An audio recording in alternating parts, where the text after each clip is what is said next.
degmadaasi Togwa Jaale oo ay wehelinayaan gudiyada horumarinta iyo ganacsiga degmadaasi Togwa Jaale ayaa saaka subaxnimadii hore 30 booyadood oo biyo gaarsiiyay dadka ay abaaruhu saameeyeen ee ka soo hayaamay gobolada bariga Soomaaliland kuwaas oo waqti xaadirkan degan banka weyn ee degmadaasi Togwa Jaale waxaana ugu horeyn halkaasi ka hadlay gudoomiye ku-xigeenka degmadaasi Togwa Jaale ahna kusimaha gudoomiyaha degmadaasi Togwa Jaale mudana Mursal Nuux Ismaan gudiyada horumarinta Togwa Jaale waxaana kamid ah hadaladoodii Togwa Jaale nahay inay gaarsiiyaan dadka walaalahooda ee ka soo barakacay gobolada bariga gaar ahaan yimid banka Jaale soo degay waa maalintii 15aad weey tabarucaadka loo fidinayo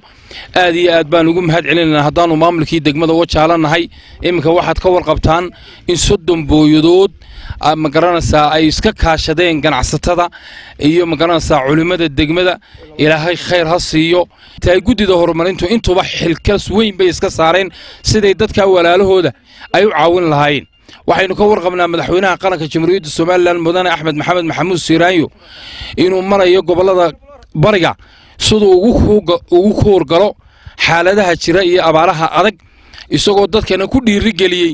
inay magaranaysaa wax qabsadaan oo iscaawiyaan ayna la'aantii hawlaha iyo dadkaas loo caawinaya iyaguna magaranaysaa ayna la'aantii qabsoomeen barasaabka gobolka Xamse Maxamed Cabdi ayaanu isagana u mahad celinaa oo markasta barbarkeega taagan keenuna waxaad moodaa reer Soomaaliland ay bixeen oo awal waxa la oran jiray markaa xagee hay'ad inoogu dhow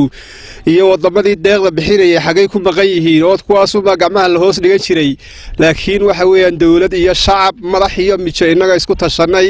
ummadiiba meelay joogtaba isku kacday isku naxariisatay isku dabacsanaatay meel kasta waa la isku caawinayaa sida waxa weeyaan gudoomiyuhu sheegay waa maalintii 15aad mar bustayaa la qaybinayo iyo koodhar iyo wixii la mid ah loogu qodo sida gudoomiyuhu sheegay cagafta loogu qodo godka bacdana la siiyo bilaash lagu siiyo booyadana waxa weeyaan marka loo keeno iyadna bilaash lagu siiyo runtii waa waxa weeyaan wax aad loogu farxo weeyaan waxa weeyaan wanaag iyo darajo aynu gaarnay waxa aad iyo aad u mahadsan madaxweynaha Jamhuuriyadda Soomaaliland oo dadka ku dhiiri geliya mar walba in Ilaahay baryaan ay tukadaan salaad roob doona inay iscaawiyaan oo qaar kamid ah stoodhano timira ay yiraahdeen marka dadka loo qaybiyo qaar kamid ah oo kamid yahay Omar oo kale isaga lafs khayr Allah siiye dhinaca kale wax iyaguna ka mahad celiyay dadka maanta biyo dhaamiska ay u sameeyeen maamulka degmadaasi Togwa Jaale maamulinta nasiiyay iyo dadka aanoo meesha fiican oo soo dhaweeyay wixii ay nasiiyeen biyo iyo dhar iyo mistayaal waxa la leeyahay nasiiyeen waanu ku mahadnaqnay waanu Ilaahayna waxaan ka bareynaa iyagana intiisa Ilaahay ka siiyo